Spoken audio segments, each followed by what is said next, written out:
বন্ধুরা, আজ আমি রুই মাছের গ্রেভি বানাবো।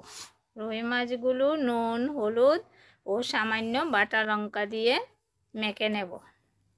ভালো করে মেখে নেব। মেখে কিছুক্ষণ রেখে দেব। আর এদিকে একটা পেস্ট বানিয়ে নেব। পেঁয়াজ, আদা কুচি ও রসুন একসঙ্গে একটা পেস্ট বানিয়ে নেব। সামান্য একটু জল দিয়ে নিলাম। কড়াই বসিয়ে তাতে তেল দিয়ে নিই। এবার মাছগুলো ভেজে নেব। একটু ভালো করে লাল লাল করে ভাজবো। বন্ধুরা, যদি তোমাদের ভালো লাগে তাহলে সাবস্ক্রাইব, লাইক ও শেয়ার করে আমায় উৎসাহিত করবে, এই আশা রাখি। তোমরা যদি সাবস্ক্রাইব ও লাইক করো তাহলে আমি রান্নায় উৎসাহ পাবো।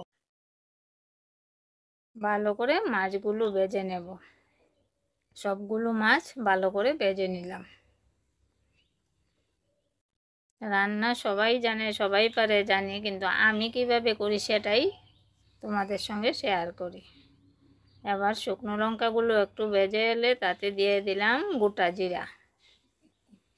আগে থেকে পেঁয়াজ, আদা, রসুনের পেস্টটা দিলাম। একটু ভালো করে নাড়বো। আর এদিকে একটা পেস্ট বানিয়ে নেব। বাদাম আর টমেটোর একটা পেস্ট বানিয়ে নেব।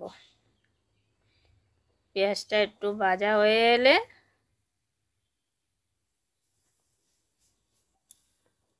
হলুদ গুঁড়ো, লঙ্কা বাটা, জিরা বাটা, ধনিয়া বাটা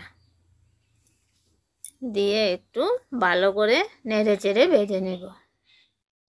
যেহেতু তেল কম দেই তাই সামান্য একটু জল দিয়ে মশলাটা ভালো করে কষিয়ে নিই। এবার বাদাম আর টমেটোর পেস্টটাও দিয়ে নিলাম। এবার একটু নেড়ে চেড়ে ভালো করে ভেজে নেব। বেশ খানিকক্ষণ সময় ধরেই ভাজতে হবে। নুন দিয়ে পরিমাণ মতো জল দেব। খুব বেশি জল দেব না, গ্রেভিটা মাখু মাখু হবে। এবার জলটা ফুটে এলে তাতে আগে থেকে ভেজে রাখা মাছগুলো দিয়ে নিলাম। মাছগুলো আগেই খুব ভালো করে ভেজে নিয়েছি। খুব বেশি সময় জাল দিতে হবে না।